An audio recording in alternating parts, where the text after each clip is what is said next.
Good afternoon and welcome to the Legion of Honor on this Saturday afternoon. I am Furio Rinaldi and I'm the curator of drawings and prints here at the Fine Arts Museum of San Francisco, and I'm also the organizing curator of Botticelli Drawings, which is entering the last month of life here in San Francisco. As you know, the display of artworks cannot be extended beyond the canonical 12 weeks that was allowed because of the rarity and the fragility, the light sensitivity of the works on display. This is really a once-in-a-lifetime opportunity to appreciate all these works by the great Botticelli. And so for one more month, we don't necessarily have to go to Florence to enjoy all and experience and appreciate all these amazing works that are coming from 39 lending institutions, which are listed here and to which the museum, everyone, and me personally are extremely grateful. I heard it's a sold-out lecture today, so I believe I can start. Really, thanks for coming today. Incisive, evocative, flowing, rhythmic, Sandro Botticelli's fluid command of the line represents the captivating magnetism behind his compositions, works that have become part of a quintessential imagery of the Italian Renaissance. It takes this detail to understand what painting is this, right?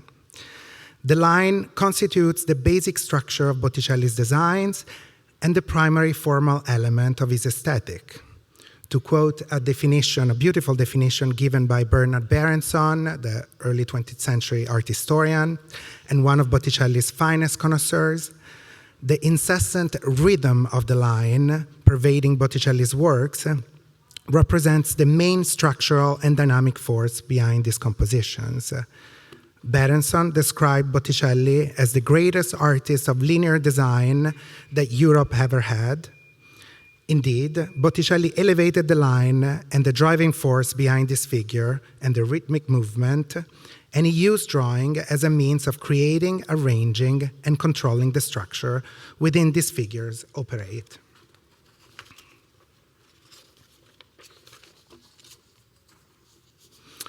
Although Botticelli's paintings and portraits are renowned for their poetry, spiritual power, and grace, his drawings are largely unknown because of their scarcity.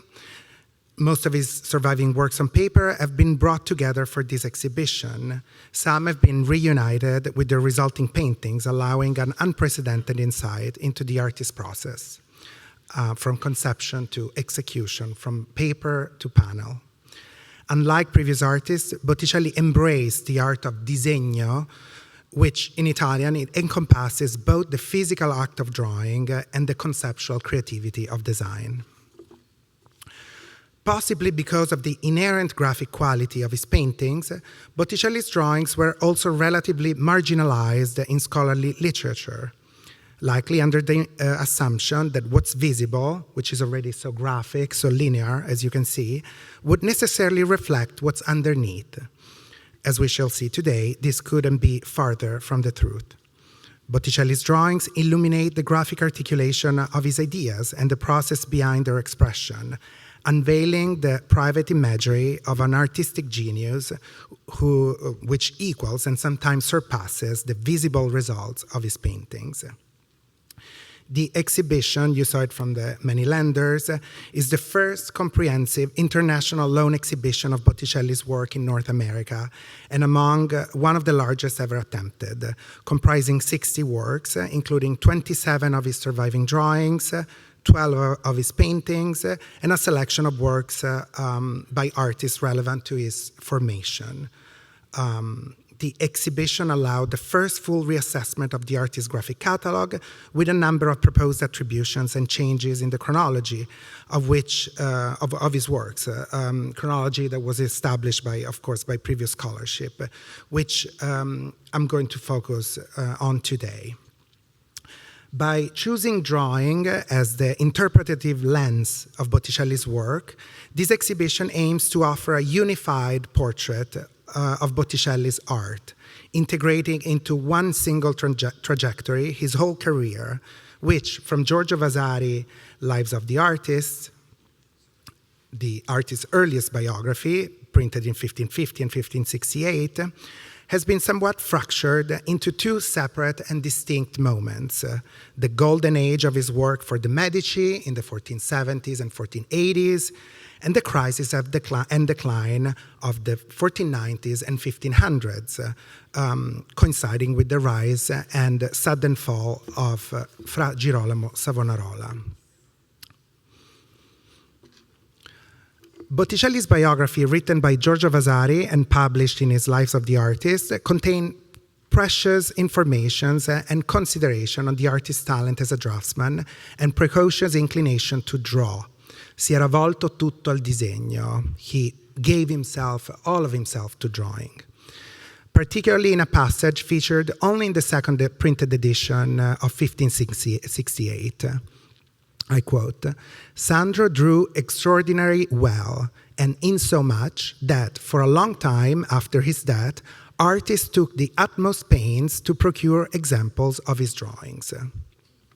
So I must say I have shared Vasari's pain in researching and gathering all of Botticelli's drawings for this exhibition, and not for the willingness of the very collaborative and collegial lenders, but for the scarcity of the surviving material, which, as Vasari writes, was incredibly rare to find even just 40 years after Botticelli's passing in 1510.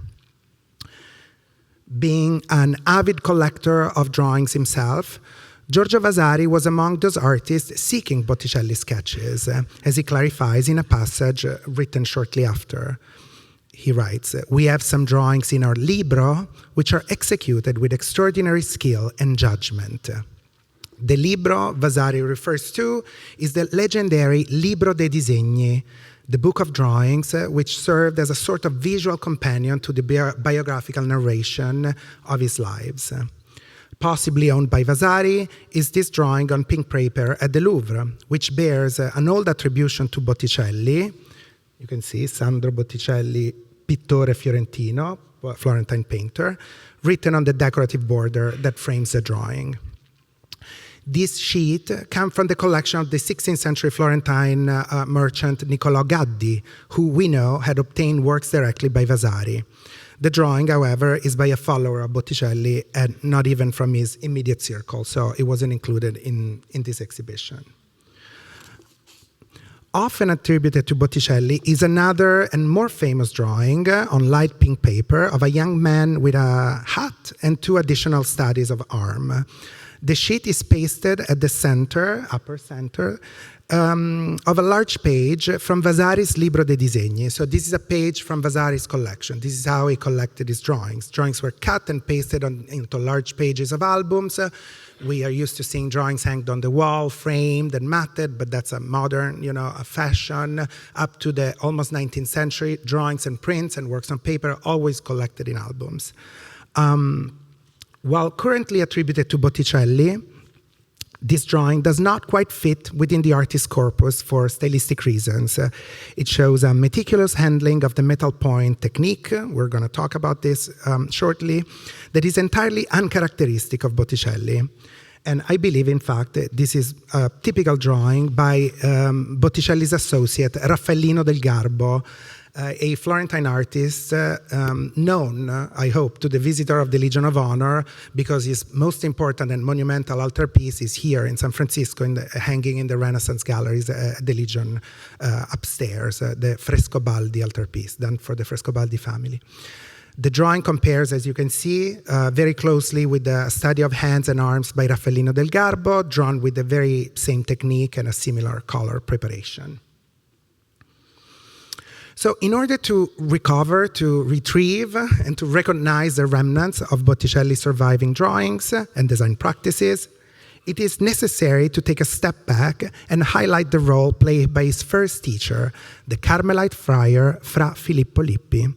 the favorite painter of the Medici and a towering figure of the High Renaissance. Lippi's technique and graphic vocabulary would always remain in Botticelli's memory. In an effort to clarify Botticelli's roots as a draftsman, greater attention has been dedicated in the exhibition to his apprenticeship, which is only briefly mentioned in Vasari's biography. The exhibition's first room gathers a significant group of drawings by Fra Filippo and his immediate workshop. The expressive drawings in this section dates to Lippi's later career, the 1460s, and particularly relate to his important artistic endeavor in the Cathedral of Prato, north of Florence. The monumental fresco cycle of the Chapel of St. Stephen, which was really a highlight of Fra Filippo's career for the importance of the commission. It was a Medici commission, and for the scale of the murals.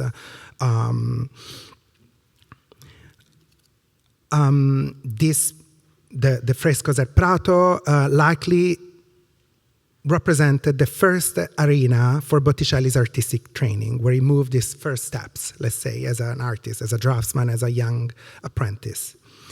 The young artist entered Lippi's studio around 1461 or 62, earlier than what's usually assumed, when he was 16 years old of age, old enough to work for the standards of the period. Artists began at 12 years old, like Mantegna, if not earlier sometime. The selected drawings attest to how Lippi adopted drawing not only as a creative tool to visualize and develop his graphic ideas, but also as a means to organize the labor within the workshop of Prato, as the drawings were used in the contractual stage of the commission and then handed to the assistants to be enlarged and transformed and transferred onto the walls ahead of the execution of the large murals. At the time of Botticelli's apprenticeship with Lippi, the skill of drawing was becoming the backbone of artistic production and training, evolving from the medieval tradition of a reference or pattern, that is a static visual record to be copied and preserved in the workshop. Drawing from the mid-15th century became progressively more sophisticated and more important to every step of the artist's creative and design process. From the sketch that registered the developing idea, the early ideas, to the figure studies, compositional drawings, and full-scale cartoons. So we have this kind of diversification of the functions of the drawing. As Lippi's surviving drawings can attest, he was on the forefront of this transition and diversification of drawing's function. We have by him incredibly expressive and developed figure studies, as this one's from the British Museum, where figures are, and then compositional drawings like the one that we saw before, where the same figures are organized within the space. Lippi was also the first artist from the Renaissance Italy by whom we have some ethereal studies that just focus on drapery. Here, the drawing from Ren, the artist paid great attention to the nearly tactile rendering of the drapery and the light that gently bathes this figure from above. The figure that inhabits the cloak, it's only lightly sketched, as you can see. You can barely see the head and the hands. What's important is really the fabric. All these drawings that we have seen so far are done with metal point, a technique that was in frequent use in 15th century and early 16th century in Italy, almost exclusively in Florence, in Umbria, and in Lombardy. An instrument, a stylus, with a point of gold, of silver, lead, or aluminum, was used for drawing on prepared paper. A ground composed of powdered bones or lead white mixed with gum water was applied on the paper in several coats. This ground would have been naturally off-white in appearance, but color pigments were often mixed in order to contrast with the white highlights, The metal point reacts chemically with the ground on paper, thus producing the line. Highlights, as you can see here, were brushed in with lead white. Metal point, as you can understand it from the description, is a very laborious technique. The preparation of the paper entails a lengthy process, and once traced, the lines cannot be erased, unlike natural chalks, for example. So because of its methodical process, this technique was particularly recommended to the training of young draftsmen and young artists. But because also of its complexity and challenging the technique, it also fell out of fashion by the first decade of the 16th century. And for example, Vasari's Lives, which also contain very interesting annotation on artistic techniques, they were written in the 1550s. They don't even mention the metal point. It was a technique that was completely forgotten by then. When writing about Botticelli's early apprenticeship with Lippi, Vasari stated that Botticelli, I quote, followed and imitated so precisely his master that Fra Filippo gave him love and taught him the manner which he learned so fast that nobody would have imagined. So within the dynamics of a Renaissance artistic workshop, the practice of copying was indeed essential, as through copying, the apprentice grasped the teacher's technique and figural alphabet while maturing an original style of their own. Therefore, in this section, in the first room of the exhibition, I've also included some copy drawings from Lippi's workshop, which help to clarify this very important dynamic of copying and training. Coarse in execution and rather awkward, as you can see in the simplistic rendering of the squat figures. The drawing in Hamburg, shown here, it's one of such copies and examples. The many differences from the final fresco in Prato attest that it is not a direct copy after the murals, after the fresco, but most certainly it is a pupil exercise after a lost compositional drawing by Fra Filippo Lippi. Therefore, this drawing is both an historical record of a lost drawing and an attestation of the training of a young draftsman in 15th century Italy. Nearly unknown and never exhibited outside of its landing institution in Düsseldorf, this circular drawing with the head of the Magdalene displays a much higher quality of execution, particularly remarkable given its small size and scale of the drawing. You may have seen the drawing is really, really small. It's like this big. But even enlarged, it retains an incredible strength and expressiveness. I have catalogued this drawing for the exhibition as a workshop copy after the head of the Magdalene painted by Fra Filippo Lippi in his Maringhi altarpiece. But I am maturing the idea that this may be, in fact, an autograph drawing by Fra Filippo Lippi instead. There are changes that highlight a more creative approach to the figure, which the draftsman was able to infuse with the breath of life. You can see it's a much more lively figure on the drawing than in the paintings, much more alert. The full round face, studied here in detail, is entirely characteristic of Lippi, but also left a very lasting memory in Botticelli. As you can see, this on the right, we have an early painting by Botticelli, the Judith and Holofernes, and the almond eyes, the nose, the kind of chiseled lips are all recurring figural elements in his early career that he clearly derived from Lippi, probably copying his drawings or his paintings.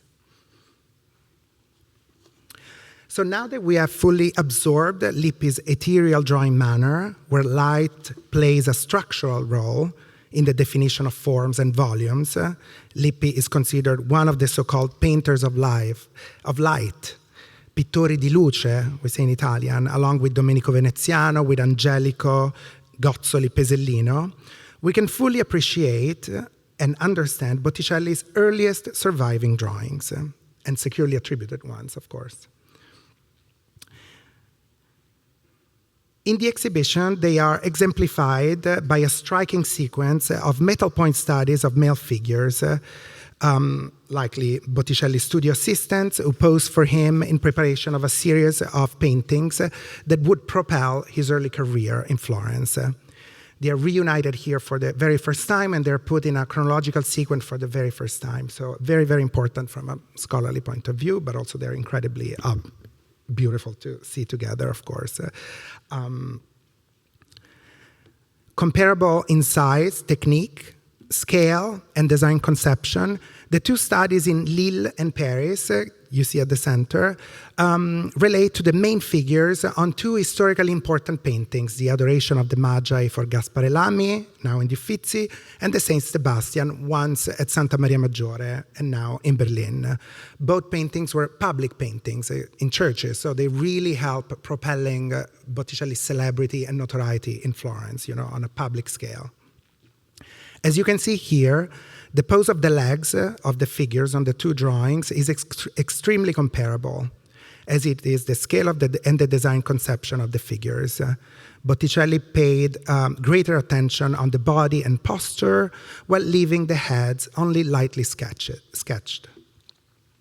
Such similarity led me to argue that the drawings were executed not far apart and actually almost back to back, and that the related paintings, which are usually dated with great difference, were produced in much closer proximity than what usually stated in the literature. Until recently, both sheets were considered to be copies after the respective paintings. However, their spontaneity of execution and creative variations from the finished works point to their unquestionable preparatory and functional status. As a way of exercise our way of looking at drawings, I would like you to focus on one detail, so to kind of spot these small but very significant differences. For the Saint Sebastian, Botticelli employed a live model to help him convey an accurate anatomical rendering of the body, which particularly emphasizes the young man's prominent chest and his athletic torso, as you can see. As the drawing attests, to achieve this result, Botticelli asked his model on the drawing to bend his arms farther up behind his back, forcing him to push out the torso in a much more exaggerated way. This detail was then captured in the painting, where the model, in a more elegant way, has his arms just leaning down the body. He didn't need to reproduce that same pose, which is not very elegant and it shows a lot of effort and too angular, maybe. The two drawings in Rome, the one in pink, and in Uffizi, the one in yellow, are for the first time linked here to the development of another iconic painting, La Primavera, particularly for the important figure of the messenger Mercury, which opens the sequence of the painting from far left. The Primavera was a Medici commission, and the figure of Mercury played a crucial role in the symbolism of the painting. As you may know, Mercury is the god of medicine and doctors, a protector of doctors, which are called Medici in Italian. Both drawn from life, likely using an athletic workshop assistant, this study shows Botticelli's adoption of stronger and bolder contours. I see this contour line, which define a clear boundary between the body and the external space, as a graphic translation of the Neoplatonic affirmation of the individual, which was a prominent, cultural thinking in Florentine Renaissance. The study in Rome, in particular, drawn on this beautiful hue of salmon pink prepared paper, is based on Verrocchio's bronze sculpture of the David, which, from its reveal in the mid-1460s, had become in Florence a template for the depiction of the male figure in repose. Here, Botticelli focused on accurately portraying the male anatomy based on a sculptural model, and how the light gently defines the surface of the body and its muscular tension. By doing so, Botticelli shared the concern registered and theorized a few years prior by Leon Battista Alberti, who, in his manual on painting, stated that, I quote, "From sculpture, you learn how to deduce both the resemblance and the correct play of light." Botticelli's goal and result, however, differed from that of his predecessors. He did not want to reproduce the sculpture's formal qualities, but rather to use the sculptural source to verify from life the anatomy of his figures. Once he left the workshop of Lippi, Botticelli perceived new influences which induced him to transform his teacher's elegant and delicate style into something more vigorous, more three-dimensional and sculptural. Such change has been motivated by the contact and professional relationship that Botticelli entertained with Andrea del Verrocchio, at the time the favorite sculptor of the Medici and the head of a multitasking workshop founded on the primacy of drawing. The very important figure of Verrocchio is introduced in the exhibition by this beautiful study for the Allegory of Fate, which also introduces in the narration of the show the dynamics of artistic influence and competition within the Florentine art scene. Verrocchio's very important study for the Allegory of Fate from the Uffizi was executed in 1469 as a competitive submission, which that Verrocchio lost, in fact, to Botticelli and to Piero del Pollaiolo. So this is a drawing that certainly Botticelli may have seen or that was done in close, proximity. The influence from Verrocchio and his sculptural draftsmanship, as I like to call it, is mostly visible in the superb drapery study on green paper on loan from the Istituto Centrale per la Grafica in Rome, which is really striking for its piercing, modeling, the three-dimensional effect, and this beautifully intense green prepared paper. And it allows me to also illustrate a beautiful, moment of the design of the exhibition by our own architect and designer, Adriana Barcenas, who did a spectacular job in the design of the show. This drawing emerges here as one of the greatest drapery studies from the Florentine Renaissance and one of the most exciting rediscoveries of the exhibition. It was seldom published and never exhibited since 1979. It is presented here with a very tentative attribution to Botticelli in light of a technical and stylistic affinities with the artist's drawings and a connection with one of the painted Sibylls that is hanged nearby in the exhibition. Being Fra Filippo, of course, one of the greatest draftsmen of drapery, it would not be surprising that his pupil, Botticelli, produced something so extraordinary. However, in the pictorial overlay of the drawing materials, we have ink, washes, lead white, we have the silver point at the as a preparation, and then the green preparation. The drawing lacks also the economy of means, the simplicity, and the linear qualities that are typical of Botticelli secure drawings, which leads the door of the attribution for this spectacular sheet still open for future debate. So we saw the figures. We are now focusing on the heads, on the portraits, because one of Botticelli's most lasting artistic legacy, one deeply rooted in his draftsmanship, was his ability to formalize new techniques for portraiture that characterized and affirmed the individual, both in secular and religious paintings. In the exhibition, we have reunited all of the surviving head studies and portrait drawings that can be attributed to Botticelli with some new additions. Drawn in preparation for either standalone portraits, like the beautiful study of the Simonetta Vespucci that you see at center, or for figures in larger narrative and religious scenes, these head studies attest to Botticelli's aesthetic and technical concerns: how to convincingly model the face, how to represent the play of light, how to achieve psychological individualization, all while creating an image of stylized and ideal beauty, for which he drew references both from classical antiquity and from literary sources like Dante and Petrarch. The first head studies on paper were developed in Florence in the first half of the 15th century as exercises in form, in reception of light, luminum receptio, Alberti wrote, and in the portrayal of psychological insight, animi motu, so movement of the soul. In these drawings, passages of lead white spread with the tip of the brush play a more structural role in the rendering of the face, contrasting with the saturated colors of the prepared papers. This pictorial approach to drawing, which Vasari would later call alla pittoresca, so a painterly manner of drawing, was established by the precedents produced by Fra Angelico, Gozzoli, and Botticelli's teacher, Fra Filippo Lippi. However, only with Botticelli, the genre would achieve a higher degree of synthesis, and these head studies remains memorable for their poetry, for their incisiveness, and their timeless beauty, I would say.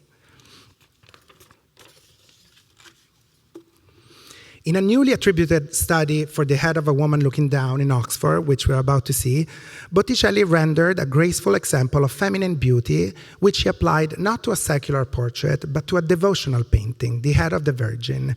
And as you can see here, how he really, even in religious paintings, which are usually not portraits, so they should not be so individualized, Botticelli really makes always a difference from, every face is highly described and individual.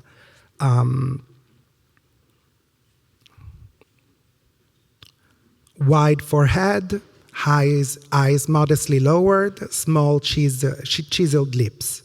In the exhibition, this drawing is displayed near to the so-called Madonna of the Rose Garden on loan from the Louvre, one of Botticelli's most ambitious, large of his early paintings for private devotion. But, as my colleague from Edinburgh, Aidan Weston-Lewis, has kindly pointed out to me after reading my catalogue, the drawing bears even closer resemblances with the Head of the Virgin looking down in the larger and later Virgin adoring their sleeping Christ child in the collection of the National Gallery of Scotland. And I believe it's absolutely right. The similarities between the two is uncanny. You can see even more than in the Louvre painting, probably. However, one doesn't exclude the other, because while possibly conceived as in preparation for a specific painting, the facial type developed on the Oxford drawing became a template, a pattern for graceful female beauty, invariably adopted by Botticelli and by his workshop on other works, thus inaugurating a design practice which involved the repurposing and transformation of figural motifs, which would become customary in Botticelli's workshop from the late 1470s. And the drawing, of course, it's matched with the other drawing from Oxford depicting a young man. The larger and relatively more finished head studies were conceived as template and kept in the workshop for reference to be copied and repurposed even years later. And this practice explains the reoccurrence of the same figure types in Botticelli's oeuvre, even at decades of distance. The artist, nonetheless, continued to produce smaller and more immediate sketches to quickly record ideas in direct preparation of his commissions. For such studies, Botticelli turned to pen and ink or metal point, with just limited use of lead white. So this small yet penetrating head study from the British Museum is preparatory for the dashing Mercury seen on the far left of the Primavera. With great economy of means, the artist drew neatly in dark ink on prepared paper with saturated pink, imparting volume and muscular tension with select highlights applied in short, slightly curved strokes, just with the tip of the brush.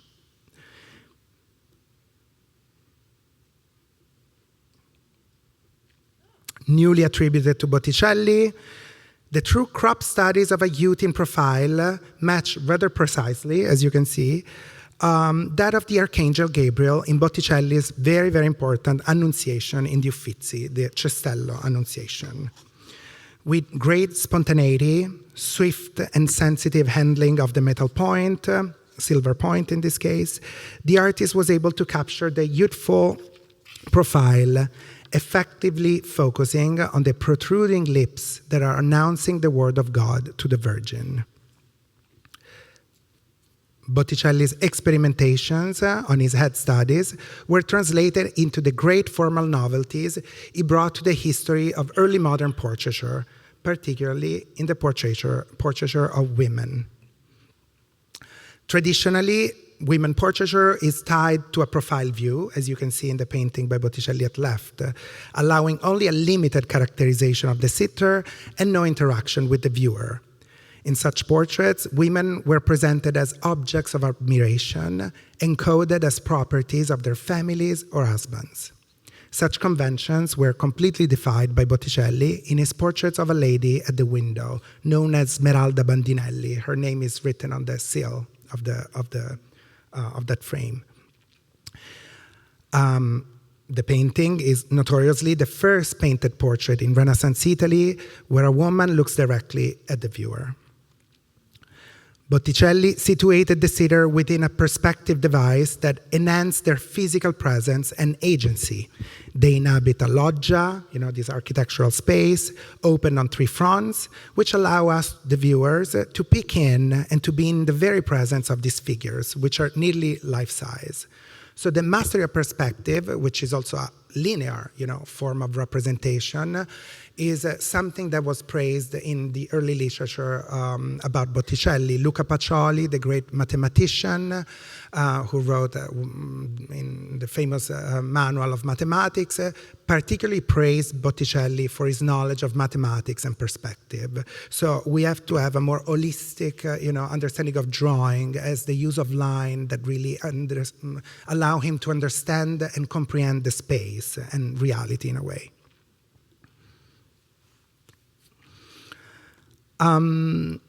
X-ray images of the painting in Altenburg reveal significant changes in the design. The lady, as you can see, was originally wearing a pearl pendant and a more closely fitting dress with a floral belt. Where's the thing? I don't see it. Right here.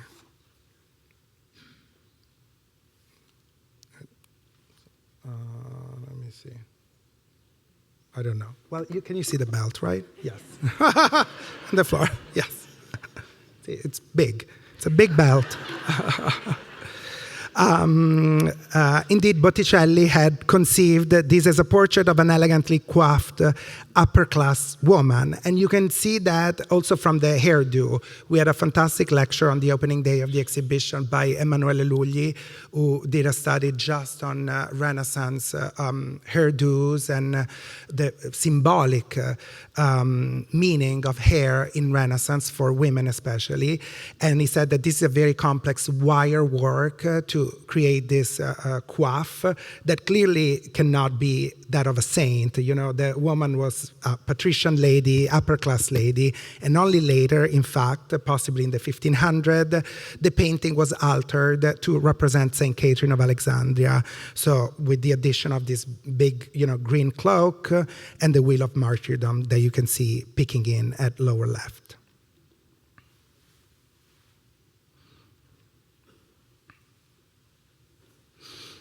The 1480s marked a career high for Botticelli. He was successfully managing a large workshop and producing works in a variety of media. His linear drawing style was particularly well suited to translation into other materials, and a distinctive aspect of his artistic and business practice was the dissemination of his figural invention through paintings, prints, book illustrations, wood marquetry, embroideries, and tapestries. Such diversification helped Botticelli's workshop adapt to the ever-changing market and respond quickly to all types of commission. By June 1480, Botticelli provided this design in Besançon today to sculptors Giuliano da Maiano and Francesco di Giovanni to execute the wood marquetry of one of the 2 monumental doors connecting 2 ceremonial rooms at Palazzo Vecchio, the epicenter of the Florentine political power. This neatly rendered study is presented here for the first time with an attribution to Botticelli or his immediate workshop. It depicts the iconic profile of the poet Petrarch, who, from the 14th century, and mostly due to the Medici, had become a herald of Florentine culture, identity, and language. The drawing was recognized in 1994 by Alessandro Cecchi as preparatory for the marquetry at Palazzo Vecchio, but it was published with an attribution to Filippino Lippi, the son of Filippo Lippi. a attribution that is difficult to sustain given its vast differences from Lippi's many surviving pen drawings. The rigor, the solidity of this figure point to a design by Botticelli instead, who was no stranger to providing designs for inlaid works, having likely furnished cartoons for the marquetries at the Palazzo Ducale of Urbino for Duke Federico da Montefeltro. As the design needed to be understood and read by other craftsmen who were responsible for the woodwork, Botticelli simplified the style of the drawing to a minimum, producing an image of almost pure outline. The artist explored two different positions for the right hand holding the book. This is a small but very significant pentimento, a significant change, because it attests that the drawing is not a copy after the door, but it's a creative drawing. It's a preparatory drawing, in fact. A similar outline drawing manner was applied by Botticelli the next year, 1481, to the designs he provided to printmaker Baccio Baldini for his engravings reproducing cantos for the illustrated edition of Dante's Divine Comedy, edited by Cristoforo Landino. While the publication project was commercially very successful, and it is considered one of the high points of the achievement of the intellectual in the Renaissance, the illustration program appears to have been a debacle for Botticelli. The artist was able to furnish only 13 of the 100 intended designs, one for each canto, of course, and the work was likely interrupted for his departure to Rome in 1481. According to Giorgio Vasari's biography, the artist was greatly impacted by this project. He made an illustrated commentary on part of Dante, illustrated the Inferno, Vasari writes, and printed it, on which he wasted much of his time, bringing infinite disorder into his life and neglecting his work. This passage is followed by a statement by Vasari on the low quality of the Baldini's engravings. They are printed in a bad manner, he writes, because the intaglio is poorly done. Of a relatively small size, you can see the book is really big in the exhibition, but the engravings are relatively small. The images show Botticelli's compositional and narrative format, which is rather innovative. The figures appear up to 3 times in synchronized scenes on the same engraving. However, the draftsman also introduced a synoptical approach, which expands the narration to a depiction of the surrounding landscape, which is a big novelty within the traditional illustration of the comedy, which usually focus on just one topical passage for each canto, while here you can see you have 2 or 3 different moments. One of the ideas I have cultivated in my research is that this process of simplification of his drawings, with the emphasis on the outline becoming more prominent and nearly abstract over time, was likely dictated by the needs of Botticelli's diversified workshop production, as the drawings needed to be legible and understood not just by fellow painters, but also by other craftsmen and contractors operating in his studio, woodworkers, embroiderers, tapestry designers, printmakers, and so on. This process of linear abstraction gradually and progressively informed Botticelli's entire pictorial aesthetic and his style and techniques as a draftsman. This can be seen in the large study for the St. John the Baptist, confidently established with contour line, with no signs of hesitation or changes or pentimenti. It's almost like the pen never leaves the paper. It's just one continuous line. St. John the study for St. John is one of the most inspired, elegant, and definitive figure drawings ever produced by Botticelli. It relates to the saint painted in at least 4 different altarpieces produced by Botticelli and his studio during the 1480s and early 90s.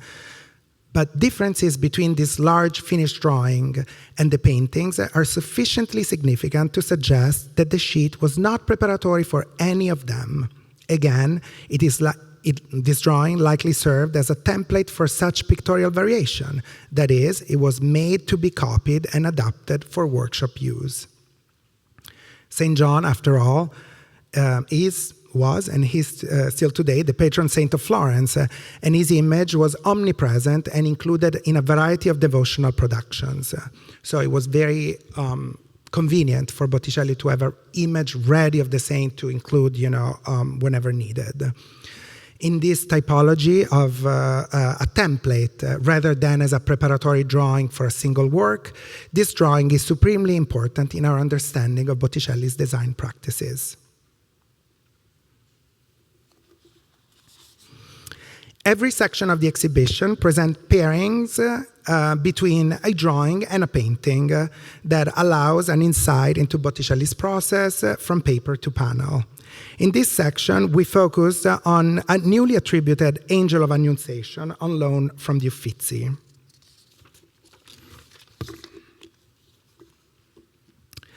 The angel's current, almost ghostly appearance greatly affected misinterpretations of the drawings, which in fact was, attributed to other artists. And then, when I found it, so to speak, it was just labeled as a anonymous Florentine artist.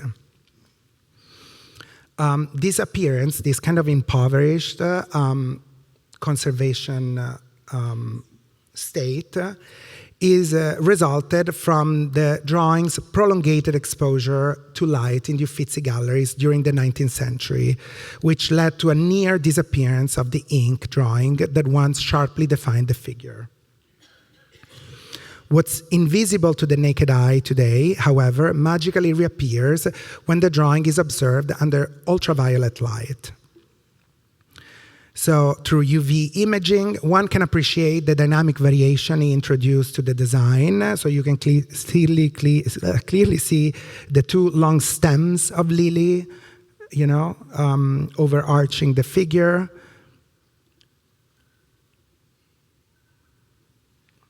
Botticelli also explored at least 4 positions of the angel's arm: the left, bend or outstretched while holding the lily, and the right, blessing or pointed downward.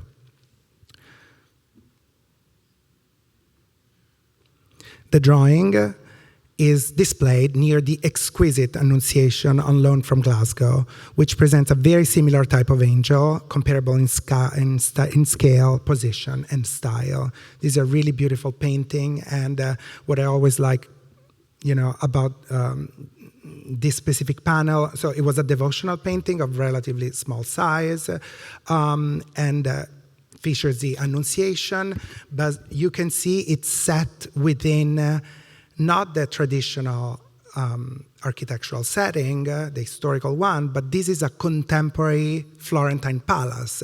It looks very classical to us and very traditional in a way, but this is actually was very cutting-edge architecture at that time. It looks like something that Sangallo would do. It looks very much like Palazzo Gondi.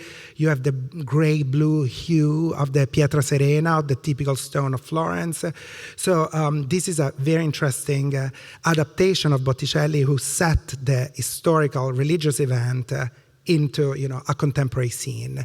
And I believe that it was done for the owner of this palace, who was very much pleased of seeing that the great religious event was happening in his courtyard.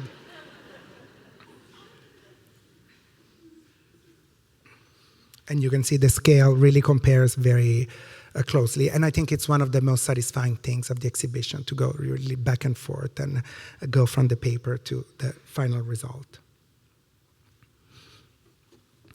From the mid-1480s, Botticelli abandoned the silvery and fine effects of the metal point and progressively transitioned to an almost exclusive use of ink, washes, and black chalk, which, unlike the metal point, allows more freedom of movement and expression and could be easily erased with breadcrumbs. Yes. All of Botticelli's drawings I consider autograph from this period always show the adoption of an underdrawing in black chalk, reworked with bolder contours, with one or often even two hues of brown ink.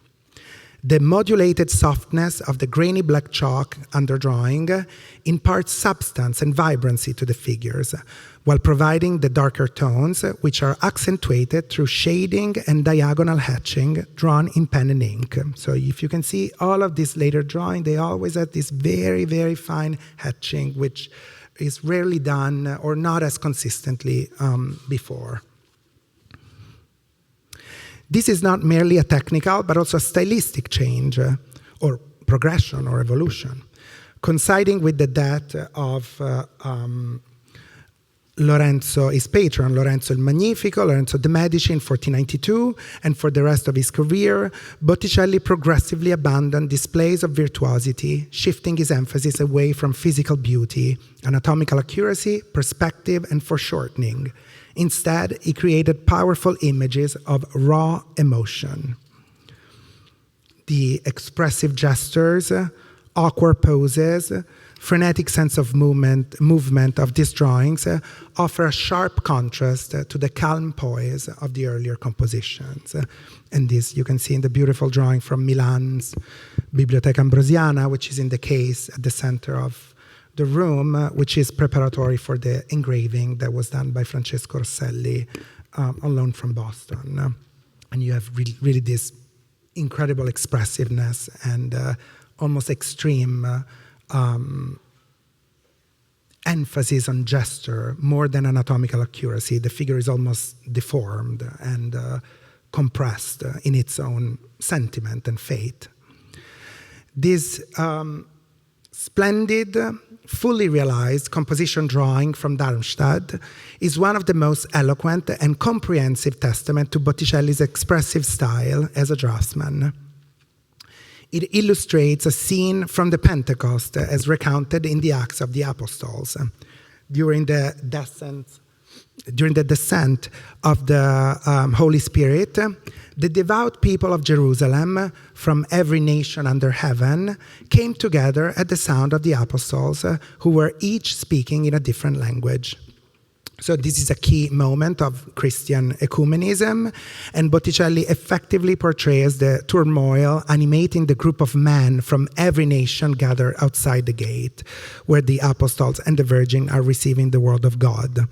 The men are wearing these extravagant headdresses, and they're all very characterized, which point to their foreign origins and to their diverse, background. I show you a 14th century fresco by Andrea da Firenze, which illustrate the full scene. So you have, the people at the gate at the bottom, and then the Virgin and the apostles at the top. They are behind, but, they're illustrated at the top. In 1938, Jacques de Menil was the first to connect this drawing with Botticelli's painting of the same subject in Birmingham, a panel that Louise Waldman, another art historian, recently identified as one commissioned from the artist by the Compagnia dello Spirito Santo in Montelupo, near Florence, in May 1505. So this is one of Botticelli's last commissions, as he died in 1510.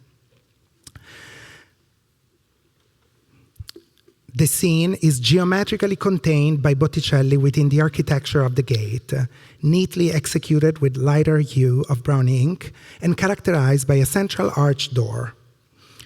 It is against this abstract, flat background that Botticelli animates the action of the seven figures who are alternated in their poses as in a frieze-like ballet sequence.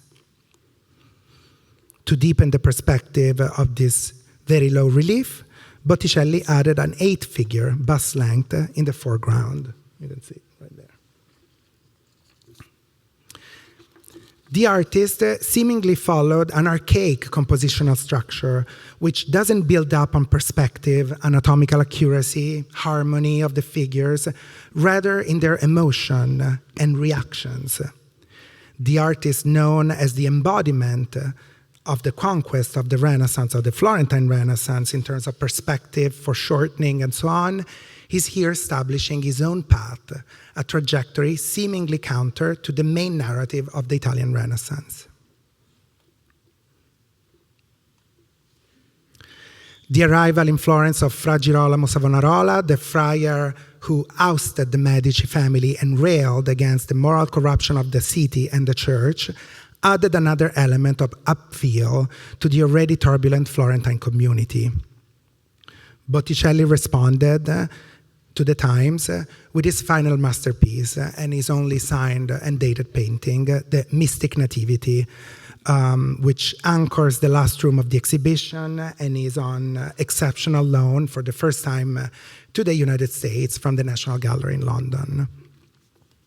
Botticelli referenced Savonarola in the cryptic inscriptions and the apocalyptic imagery of this nativity, suggesting that he had become himself a follower of Savonarola, of the friar, who was publicly executed in 1498. Certainly, we know that his brother Simone became one of those Piagnoni, the ardent followers of the friar. Because of his new stylistic trajectories, Botticelli's fortunes progressively declined. In 1502, a year after the completion of the Mystic Nativity, his declining fortunes are recorded in a letter to Isabella d'Este, Marchioness of Mantua, attesting that the artist was eager and willing to work on a painting for the Marchioness' private studiolo. I quote, "Another artist, Alessandro Botticella, has been much extolled to me, both as an excellent painter and as a man who works willingly and has no hindrances." For the commission, Isabella d'Este had already approached several painters and was quite exasperated at that point to hire someone who could complete her beautiful studiolo. Leonardo da Vinci, Giovanni Bellini politely declined her requests, and Giorgione died before he could even accept the commission. Always looking for the latest trends on the art scene, Isabella possibly perceived Botticelli out of fashion for her taste and decided to assign the commission to Pietro Perugino and Lorenzo Costa, who ultimately completed the painting with their most palatable and sentimental style. Left uncompleted in his studio, Botticelli's poignant Adoration of the Magi from the Uffizi is a work of strong spiritual power. It offers also penetrating insights into the artist's creative process and design practices, both for its unfinished state and for the exceptional survival of 3 fragmentary designs related to the composition, which are reunited here for the first time among them and with the painting.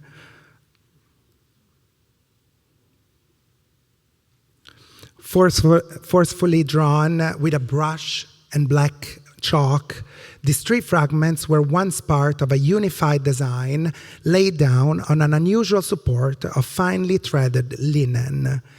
And it is highly unusual, but one must remember that Botticelli was also at ease working with textiles. He worked with tapestry design, embroideries.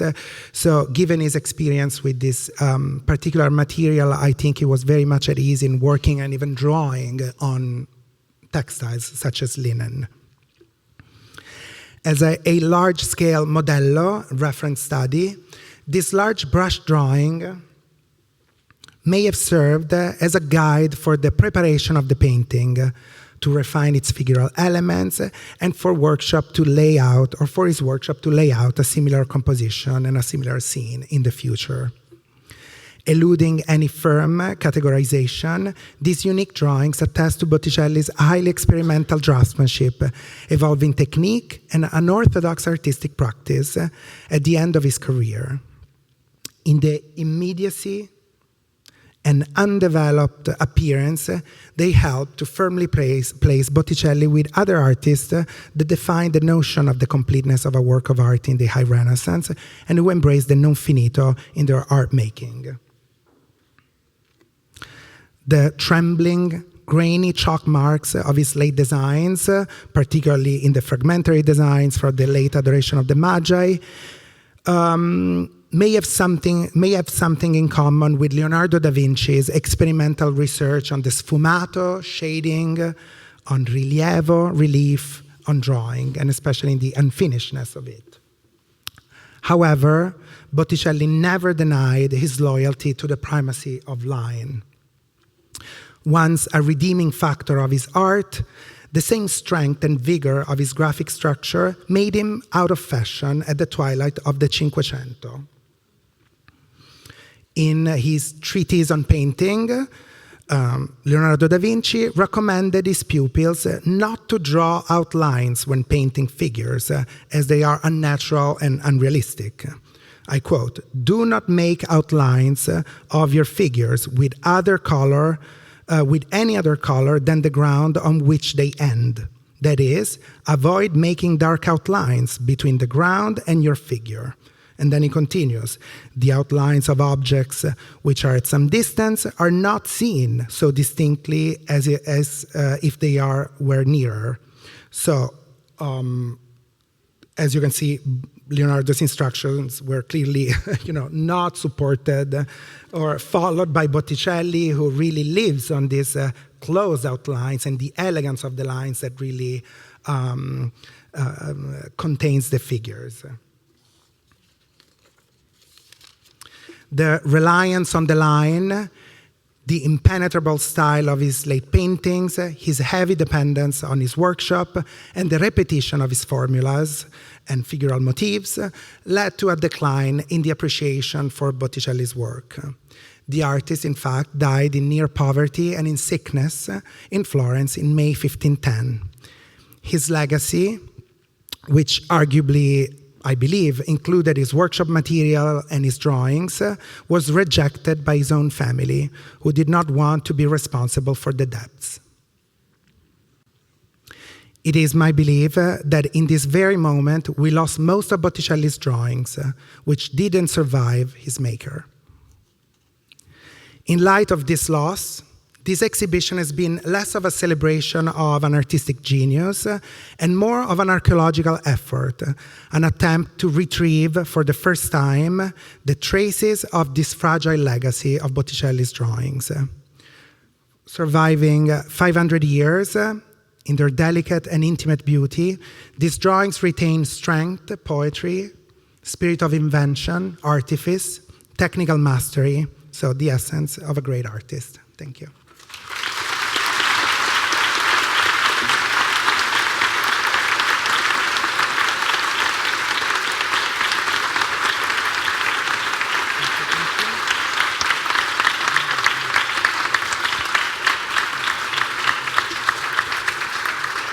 And I believe there's time for question. If you want to ask question, I'm here. If you don't, yes.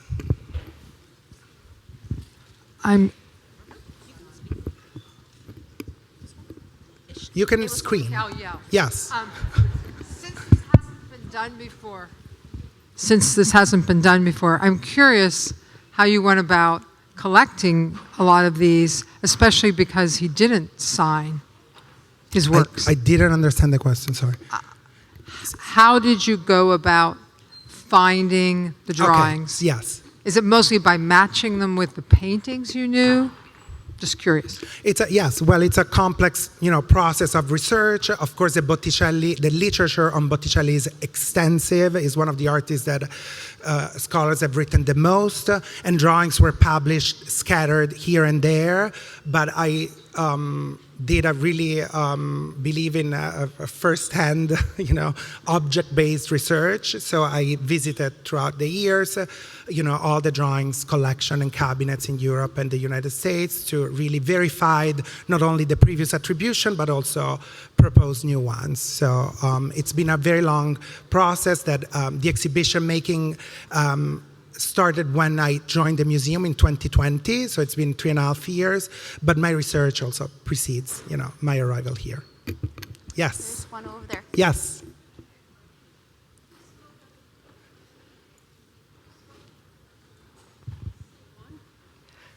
Can you hear me? Yes. You spoke about the importance of not exposing the drawings to light. Could you talk more about the care of the material, the paper, and whether you keep them in climate control or whether they're ever cleaned? And, how do you take care of these great drawings? I cannot really understand one word, I'm sorry. Oh. The conservation of the paper? Yes. How do you, there we go. How do you take care of these great drawings? Me personally, yeah. Yes. No, in general. Like yeah, so in the exhibition, of course, there's a climate control. The light is very low. These works are light sensitive. Also, I must say, depending on the rules for each lending institution, they will not be shown for the upcoming 5-10 years. So when I say that this is really a once in a generation lifetime, it's really true, not only to gather these things all together, but also because of the conservation reason. They won't be on display for for a long time afterwards. Yes. Yes. Yes.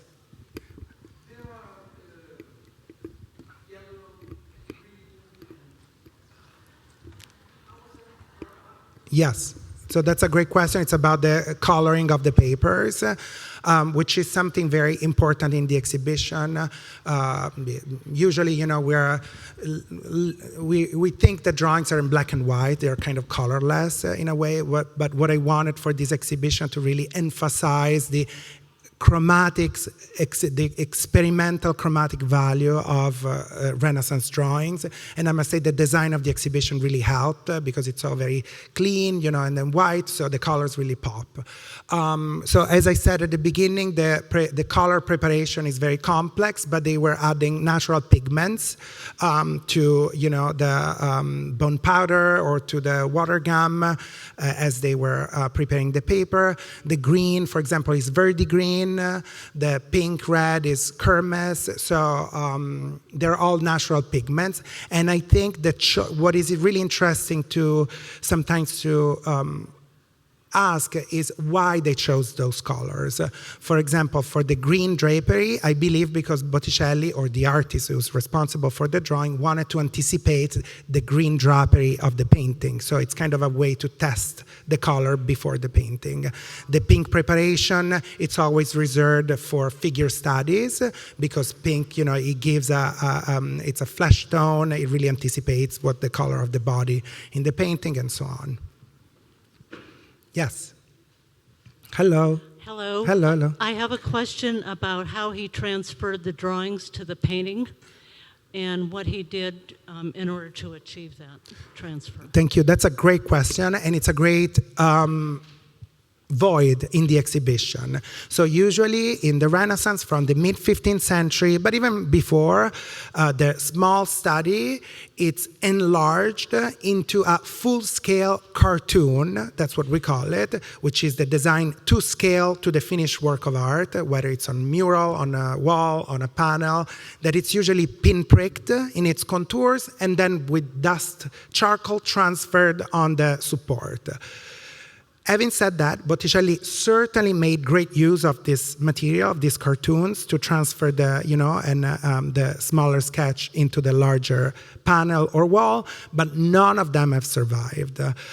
He was among the artists who painted the frescoes in the Sistine Chapel, the walls, of course, prior to Michelangelo's ceiling, and for those scenes alone, he must have produced 400 of these cartoons because we see the pouncing on the painting. So he used, that kind of graphic material.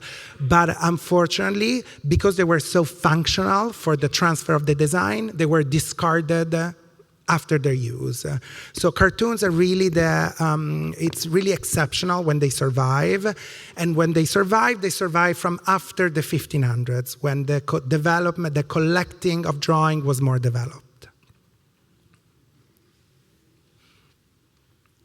Yes, yes, yes, yes. Hello, hi.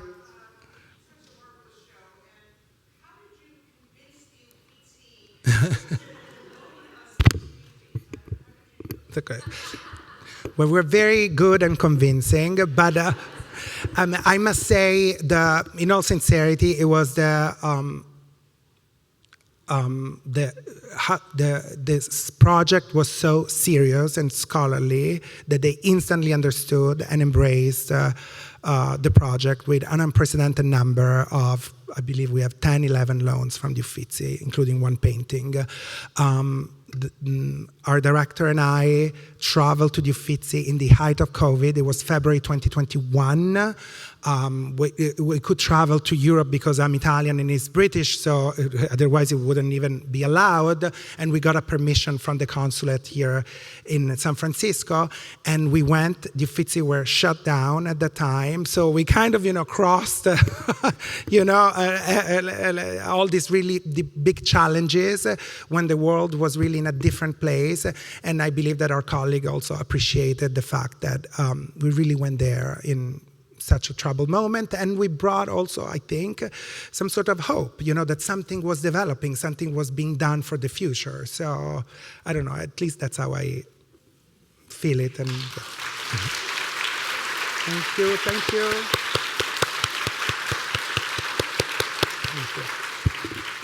So, one more question from you.